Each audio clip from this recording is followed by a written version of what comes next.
बिस्मिल्लाहिर्रहमानिर्रहीम। अस्सलाम वालेकुम नाज़रीन, आप यूट्यूब चैनल देख रहे हैं। मैं इमरान खान हूँ। चौधरी परवेज़ इलाही साहब ने आज एक इंटरव्यू दिया और उस इंटरव्यू की वजह से एक भूचाल पाकिस्तान की सियासत में आया हुआ है। पाकिस्तान का जो सबसे बड़ा सूबा है वो पंजाब है और पंजाब की असम्बली तहलील करने का इमरान खान साहब ऐलान कर चुके हैं। यहाँ पे 180 अरकान असम्बली इमरान खान साहब के पास हैं। 179 यानी एक कम जो है वो PDM के पूरे इत्तेहाद के पास है, जबकि 10 MPs जो हैं वो परवेज़ इलाही साहब के पास हैं। तो इस तरह 190 बन जाते हैं हुक्मरान इत्तेहाद के पास, लेकिन 186 की अक्सरियत चाहिए। परवेज़ इलाही साहब अगर दूसरी तरफ जाएंगे तो PDM की हुकूमत बन जाएगी और अगर इस तरफ रहेंगे तो इमरान खान साहब की हुकूमत बनेगी। बहुत सारे लोगों को इस बात का शक था कि परवेज़ इलाही साहब असम्बलियाँ तहलील नहीं करेंगे। उसकी 2-3 बड़ी अहम वजूहात हैं। पहली वजह तो ये है कि परवेज़ इलाही साहब को पता है कि ये जो बारी उनको मिल रही है ये हालात की वजह से मिल रही है। हालात और नंबर्स ऐसे हैं सूबाई असम्बली के कि उनकी वजह से वो 10 बंदों के साथ वज़ीर आला पंजाब के मज़े लूट रहे हैं। लेकिन अगर ये हालात बदल गए और इंतखाबात हुए तो दोबारा उनको वज़ारत आला नहीं मिलेगी और इस तरह की सूरत हाल दोबारा पैदा नहीं होगी। लिहाजा वो ये चाहते हैं कि जितनी देर तक हो सके उनके पास ये वज़ारत आला मौजूद रहे। दूसरी एक परवेज़ इलाही साहब की रीज़न ये है कि वो एस्टेब्लिशमेंट के साथ कभी भी बिगाड़ने की पॉलिसी के ऊपर नहीं जाते। वो हमेशा हर तरह की एस्टेब्लिशमेंट के साथ दोस्ती रखते हैं और हमेशा दोस्ती निभाना चाहते हैं। मुझे अच्छी तरह याद है, बल्कि मेरे पास यहाँ पे खबरें मौजूद हैं, क्योंकि परवेज़ इलाही साहब ने जो स्टेटमेंट दिया, पहले वो स्टेटमेंट मैं आपको पढ़ के सुना देता हूँ ताकि आपको आइडिया हो जाए कि कौन सी ऐसी चीज़ें हैं जो कंट्रोवर्सीज क्रिएट कर रही हैं। ARY को इंटरव्यू दिया उन्होंने और उसमें उन्होंने कहा कि जब खान साहब जनरल रिटायर बाजवा के खिलाफ बात कर रहे थे तो मुझे बहुत बुरा लगा। जनरल बाजवा हमारे मोहसिन हैं और मोहसिनों के खिलाफ बात नहीं करनी चाहिए।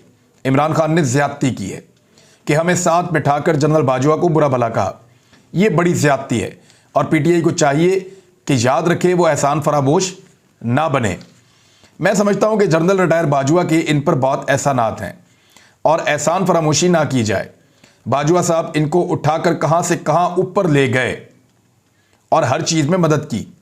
अगर बाहर से फंड लाने थे खुद जाते रहे जनरल बाजवा साहब, मोहम्मद बिन सलमान से मिले, कतर से पैसे लेकर आए, IMF का वहाँ बैठकर बेल्जियम में काम किया। ये क्या समझते हैं अपने आप को, ऊपर से आ गए हैं, यानी ये ऊपर से उतर कर आए हुए हैं। इस किस्म का उन्होंने एक बात की है। ये सारे लोग ऊपर से उठकर आ गए हैं, मुंह उठाकर जो मर्जी आए बोलने लग जाते हैं, अपनी औकात में रहें। बाजवा के खिलाफ अब अगर बात की गई तो सबसे पहले मैं बोलूँगा और मेरी सारी जमात बोलेगी। लेफ्टिनेंट जनरल फैज़ हमीद ने बहुत ज़्यादतियाँ की हैं, हमें अंदर करने की कोशिश की, वो हमारे ख़िलाफ़ थे। मैंने जनरल बाजवा को फैज़ के बारे में बताया तो फैज़ ने कहा कि इमरान खान का हुक्म है। इमरान खान तो मोहसिन इलाही को साथ नहीं बिठाते थे, इसके बावजूद हमने इमरान खान का भरपूर साथ दिया। जब इमरान खान ने कहा कि असम्बली तोड़ दो तो हमने फ़ौरन हामी भर ली।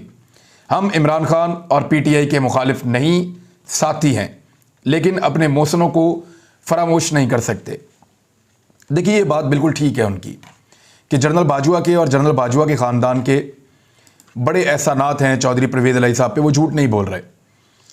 उसकी वजह यह है कि 2019 में नैब में कुछ केसेस खुल गए थे और वो केसेस थे चौधरी बरादरान के, और उन केसेस की वजह से चौधरी बरादरान बहुत परेशान थे। वो मुख्तलिफ लोगों से मुलाकातें भी करते थे और बार बार ये कहते थे कि अगर इस दौर में जब हमारी हुकूमत है हमारे केसेस नहीं ख़त्म होने तो फिर किस दौर में ख़त्म होने हैं। उन केसेस की वजह से उनको नैब बुलाता था और नैब में उनके लिए परेशानी पैदा हो रही थी। तब चौधरी ख़ानदान में लाहौर के DHA में एक शख्स से ताल्लुकात बनाए और ये शख्स जनरल कमर जावेद बाजवा साहब के रिश्तेदार थे और ये ताल्लुकात इतने करीबी और इतने ज़बरदस्त हो गए कि उसके बाद फिर चौधरी बरादरान को रिलीफ मिलना शुरू हुआ नैब के केसेस में और नैब ने चौधरी बरादरान के केसेस बंद कर दिए। ये सारा का सारा एहसान जो किया गया चौधरी बरादरान के ऊपर, इसमें जनरल कमर जावेद बाजवा का एक रोल था। देखिए इमरान खान साहब पहले भी कह चुके हैं कि नैब उनके कंट्रोल में नहीं था, नैब एस्टेब्लिशमेंट के कंट्रोल में था या जनरल बाजवा उसको कंट्रोल करते थे। और ये बात हमें नैब के ऑफिसर्स भी बता चुके हैं कि नैब का कंट्रोल जो है वो हुकूमत के ज़ेर निगरानी नहीं है। नैब को हुकूमत कंट्रोल नहीं कर सकती, बल्कि नैब को एस्टेब्लिशमेंट कंट्रोल करती है और उसके ज़रिए से कुछ केसों को तेज़ कर दिया जाता है और कुछ केसों को स्लो कर दिया जाता है। ये नैब के लोग कई दफ़ा बता चुके हैं। लेकिन 2 केसेस के बारे में नैब के लोग हमेशा बड़े कन्विंस्ड रहे कि इनमें सज़ा ज़रूर होनी चाहिए। एक शहबाज शरीफ साहब वाला जो एक स्कैंडल था जाली अकाउंट्स का, और दूसरा जो एक स्कैंडल था ओमनी स्कैंडल जो आसिफ अली जरदारी साहब के साथ जुड़ता था। बाकी केसेस में वो कहते थे कि हर केसेस के अंदर कहीं ना कहीं कोई कमी बेशी रह जाती है, लेकिन ये 2 केसेस बड़े क्रिस्टल क्लियर हैं। इनमें तो दुनिया के किसी भी मुल्क में हो बड़ा क्लियरली साफ सुथरी सज़ा हो जाएगी और ये लोग नहीं बच सकते।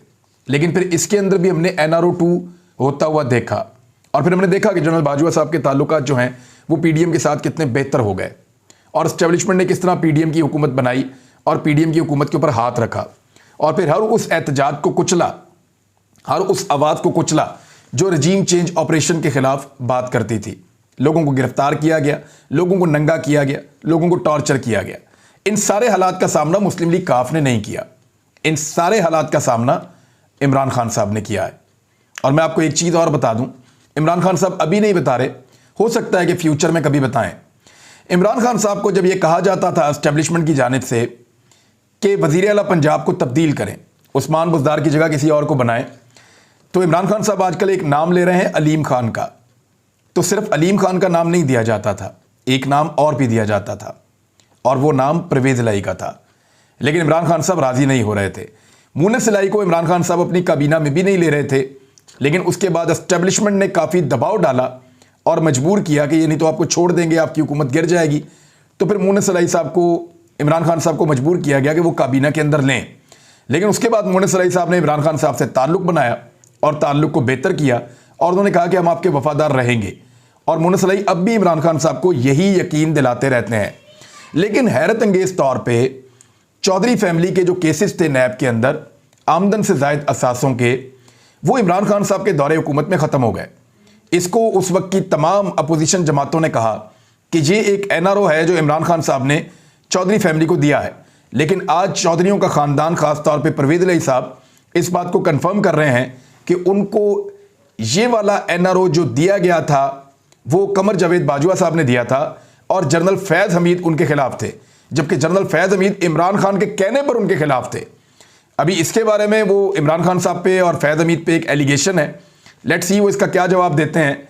लेकिन परवेज़ इलाही साहब को बाजवा साहब ने एक फ़ोन किया और बड़ी लंबी टेलीफोन कॉल में ये गिला किया कि आपकी मौजूदगी में इमरान खान साहब मुझे बुरा भला कहते रहे और आपने कोई बात नहीं की।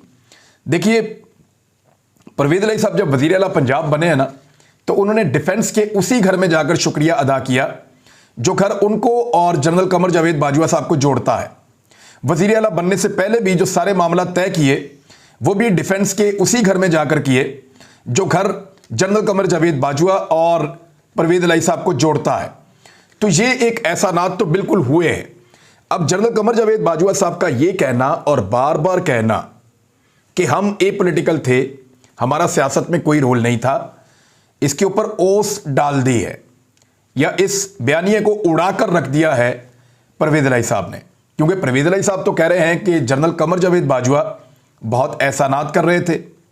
वो तो ये कह रहे हैं कि जनरल कमर जावेद बाजवा ने PTI पर भी एहसानात किए और उन्होंने मुस्लिम लीग काफ के ऊपर भी एहसानात किए, बल्कि हमारा जो ताल्लुक़ है उसको बनाने में जनरल कमर जावेद बाजवा साहब का बड़ा रोल था। तो फिर क्या जनरल कमर जावेद बाजवा इस बारे में झूठ बोल रहे थे कि उनका पाकिस्तान की सियासत में कोई किरदार नहीं है? फिर परवेज़ इलाही साहब औकात की बात करते हैं। देखिए, मैं एक चीज़ तो समझाऊं पाकिस्तान की सियासत में, जो पॉलिटिकल पार्टीज़ उनको लगता है कि उनकी औकात थोड़ी है, तो पब्लिक को भी यही लगता है कि इनकी औकात बहुत थोड़ी है और पब्लिक उनको छोटी छोटी टांगा पार्टियों की तरह ही रखती है हमेशा। और जो पॉलिटिकल पार्टीज़ ये तय कर लेती हैं कि उनकी औकात बहुत बड़ी है, तो पब्लिक भी उनको पजीराई देती है। जब जब कोई पार्टी एस्टेब्लिशमेंट की छतरी के अंदर रहकर सियासत करना चाहती है, तो वो काफ लीग, MQM, बलूचिस्तान अवामी पार्टी या इस किस्म की छोटी छोटी पार्टियों की सूरत में रहती है।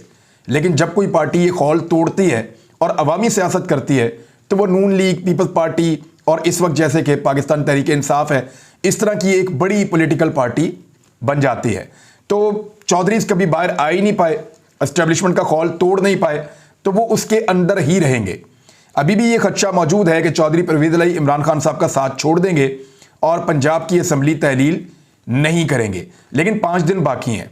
पाकिस्तान तहरीक इंसाफ का सब्र का पैमाना लबरेज होता है या वो मजीद सब्र करते हैं और एक गुंजाइश पैदा करते हैं कि ठीक है, 2 पॉलिटिकल पार्टीज हैं, एक काफ लीग है, एक पीटीआई है, दोनों के अंदर एक इत्तेहाद है और दोनों अपने अपने मफाद के लिए इस इत्तेहाद में हैं।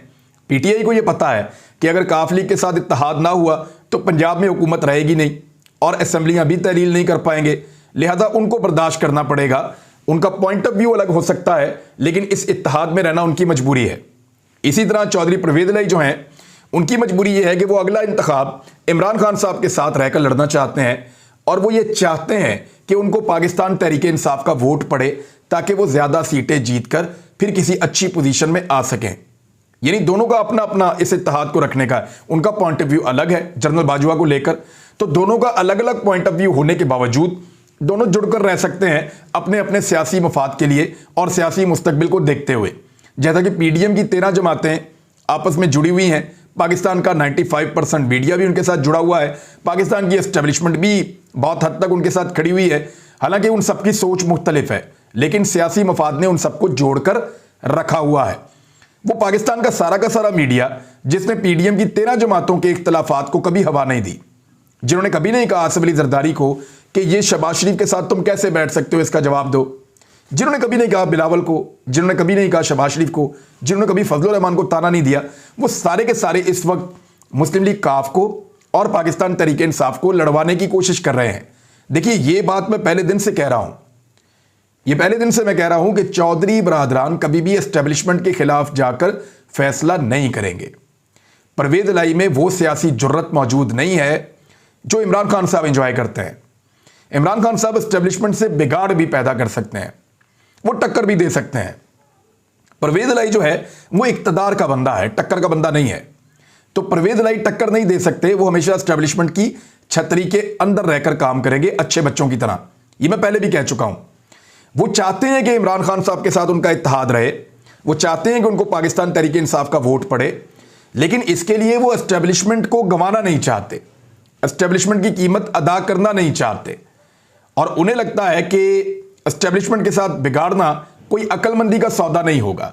तो परवेज इलाही साहब इन सारी चीज़ों को क्या मैनेज और बैलेंस कर पाएंगे? इस वक्त आसिफ अली जरदारी साहब तशरीफ ले आए हैं लाहौर में, शहबाज शरीफ साहब चौधरी शुजात से मुलाकात, तो यहां पे खिचड़ी पकना शुरू हो गई है।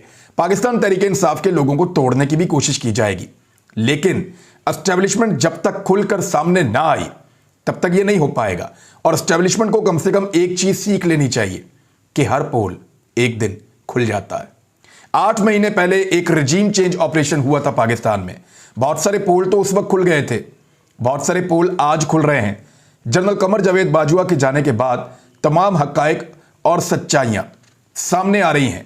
तो आज अगर एस्टेब्लिशमेंट ने अपना नेगेटिव रोल प्ले किया, पाकिस्तान की सियासत में गंदा किरदार अदा किया जैसे कि बाजी में वो करते रहे हैं, तो तारीख के अंदर ये किरदार लिखा जाएगा और फिर ये किरदार उनको सुनाया भी जाएगा और बार बार सुनाया जाएगा और जो गुनाह है उनकी फहरिस्त के अंदर एक और गुनाह का इजाफा हो जाएगा। तो मेरे ख्याल में एस्टेब्लिशमेंट के लिए सबसे बेहतर यह है कि इस वक्त अपने आप को बाहर रखे, लेकिन इसके बावजूद इमरान खान साहब को 2 पैगाम पहुंचा दिए गए हैं। पहला ये कि अगर उन्होंने जुम्मे को असम्बलियां तहलील कर दी तो उसके बाद उनको नाअहल कर दिया जाएगा, वो इंतखाबात में हिस्सा लेने के काबिल नहीं रहेंगे। इमरान खान साहब ने इस धमकी का कोई असर नहीं लिया। उसके बाद इमरान खान साहब को दूसरी धमकी यह दी गई है कि आप इंतखाबात के लिए असम्बलियां तहलील कर रहे हैं तो आपको इंतखाबात नहीं मिलेंगे।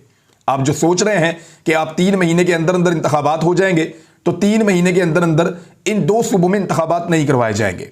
और उसके लिए जो प्लान तैयार किया गया है वो माशी इमरजेंसी नाफिज करने का प्लान तैयार किया गया है। मेरे ख्याल में यह भी एक गैर आईनी हरकत होगी और इस गैर आईनी हरकत को पाकिस्तान की अदालतें और पाकिस्तान के अवाम रोकेंगे। लोग सड़कों पे आएंगे, लोग एहतजाज करेंगे। साथ ही साथ इमरान खान साहब को यह भी धमकी दी गई है कि असम्बलियां तहलील करने के बाद आप जब इलेक्शन में जाना चाहेंगे तो आपको गिरफ्तार करके जेल में डाल दिया जाएगा। तो इस तरह की 3 धमकियां मिलने के बावजूद इमरान खान साहब ने बड़ा बोल्ड स्टांस लिया और इमरान खान साहब ने कहा कि मैं असम्बलियां तहलील करने जा रहा हूं। अब सिर्फ एक ही शख्स है जिसके पास मुख्तलिफ प्लान्स हैं और जो बहुत कुछ कर सकता है, और वो परवेज इलाही है। वो इमरान खान साहब के साथ खड़े होकर अपनी सियासत बचा सकते हैं, वो इमरान खान साहब के खिलाफ खड़े होकर अपनी वजारत आला बचा सकते हैं। अब देखना उन्होंने ये है कि उन्होंने अगले 5 साल के लिए ज़्यादा सीटें लेनी है या अगले 8 महीने तक, ज़्यादा से ज़्यादा 5 या 8 महीने ही हो सकते हैं ना, वजारत आला को इंजॉय करना है। ये फैसला परवेज़ इलाही साहब ने करना है। लेकिन नून लीग बहुत बुरी तरह फंस गई है। उन्हें यह समझ नहीं आ रही कि उन्होंने चौधरी परवेज़ इलाही को इस वक्त दुआएं देनी है या बददुआएं देनी है। वहां भी बहुत ज़्यादा कन्फ्यूजन है। लेकिन फिलहाल उन्होंने भी खामोशी इख्तियार की है, पाकिस्तान तहरीक इंसाफ भी खामोश है और सारे तेल और तेल की धार देख रहे हैं। तो नाज़रीन, अब तक के लिए जो पूरा एनालिसिस था इस सारे एपिसोड का, वो मैंने आपके सामने रख दिया है। मुलाकात होती है अगले वीलॉग में। तब तक के लिए अपना ख्याल रखिएगा, अपने इस चैनल का भी। अल्लाह हाफिज़।